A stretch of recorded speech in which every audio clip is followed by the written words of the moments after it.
I went to Washington to interview the chief economist of the World Bank, Nicholas Stern. I asked him to explain how almost 30% of World Bank loans to Indonesia had been lost or stolen.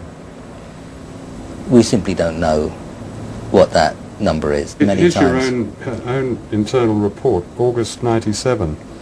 I quote, "We estimate that at least 20 to 30% of Government of Indonesia development budget funds are diverted through informal payments to government staff and politicians." That number was plucked out of the air. Lots of times we have to guess with numbers, and the person who wrote that was guessing. Somebody comes up with a number and it gets recycled. But a lot of money. I don't want to dismiss the issue. Just let's not get hung up on one figure, which isn't a particularly hard no, figure. but I mean, if it's a third of what the World Bank has put into one country... No, then it's a serious question. When you have a loan, there's a lender and a borrower, and they share the responsibility in some way. There's a strong case that has been made by people who've seen this evidence that the World Bank was duped by the Suharto regime, claiming that poverty had dropped to 30 million, and in fact poverty was around about 60 million. Let's talk about the harder figures. The income poverty figures are always the most difficult ones to get your hands on. But I think the illiteracy figures in the infant mortality figures are in this case probably more reliable. And there was some progress during that 30-year period, significant progress, I mean cutting illiteracy by half and so on. That's a very important step forward, so let's not lose sight of that. In 97, the World Bank described the economy under Suharto in a famous report as absolutely dynamic, doing everything right, terrific, brilliant. You know, by that time the whole Asian thing had already started to collapse. It wasn't until the following year that the World Bank, for the first time in 30 years, had anything to say about a regime that is guilty of mass murder. Why was there such a silence that seemed to a lot of people simply to be complicity with this murderous dictatorship?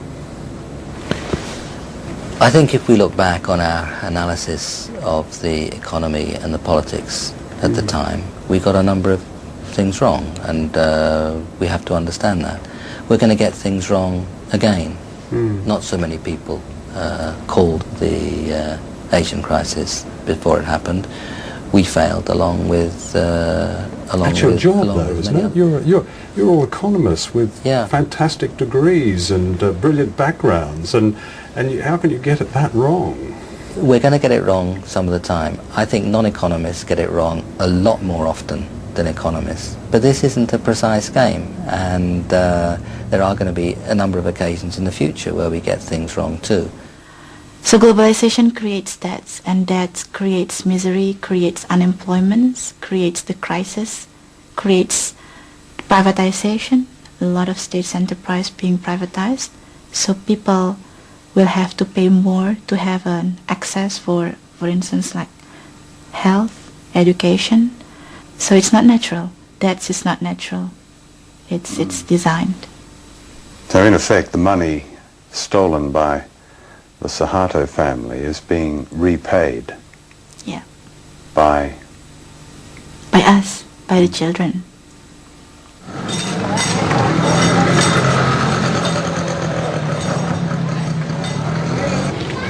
Every day, more than $100 million is transferred in debt repayments from the poorest countries on earth to the richest.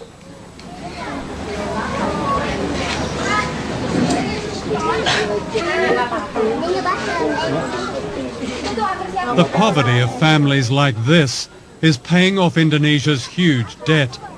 The conditions of the IMF's latest loan include a reduction in subsidies on certain fuel and food. Half this man's monthly wage of less than £40 goes on medical treatment for his children who suffer from a serious blood disorder. As prices go up, he cannot even afford the special drugs that keep them alive. Keadaan anak saya yaitu yang pertama dia menderita sakit. Jadi tiap bulan dia harus transfusi darah. Jadi kalau seandainya nggak transfusi darah, dia tiap akhir bulan itu pucat kayak sekarang contohnya. Bibirnya udah pada putih dua-duanya. Jadi akhir bulan itu mesti harus transfusi darah. Itu udah pasti. Pusingnya bukan kepalang. Ya kalau seandainya saya sakit gitu nggak bisa masuk kerja, ya udah apa boleh buat. Paling kita bisa cari pinjaman buat berobat anak gitu. Nanti setelah kita kerja lagi baru kita bayar gitu. Kita cicil. Udah mandi kok masih.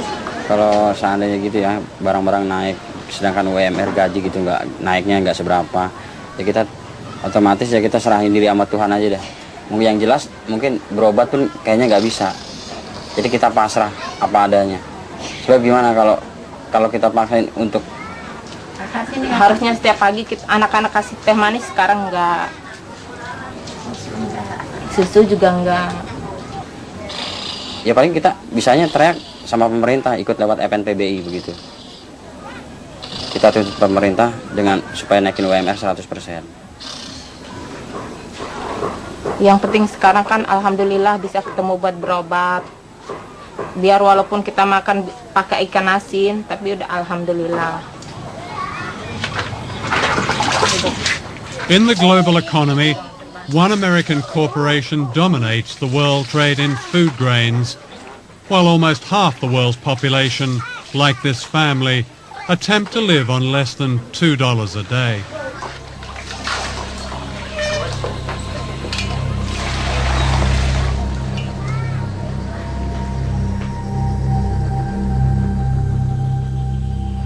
What do you say to those 17 million people who call for a complete, and I repeat, complete cancellation of debt as the only way to lift the huge number of poor people in the world out of poverty? I'd say two things.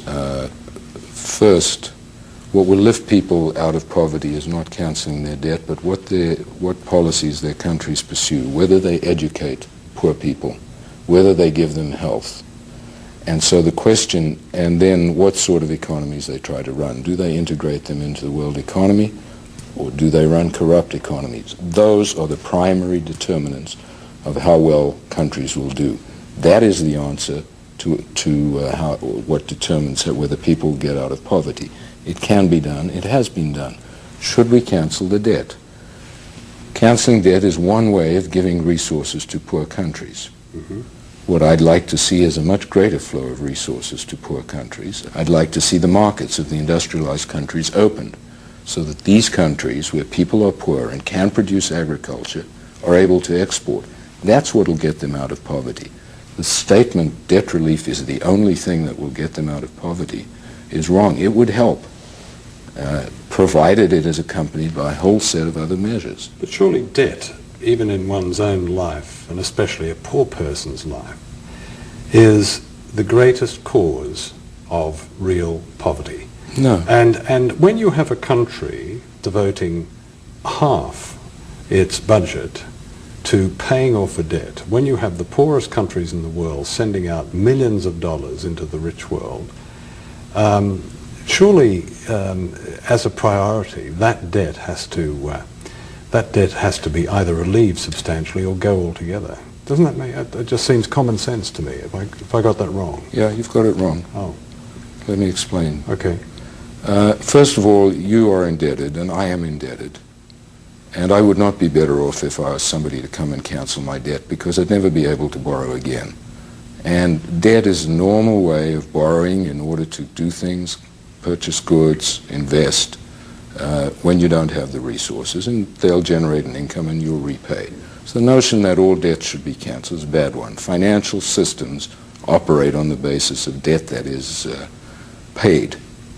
The Human Rights Commission of the United Nations, in a very comprehensive report, said, and I quote, "The institutions of globalization have yet to seriously address the issue of human rights in a democratic fashion. Globalization has caused global conditions of inequality and discrimination."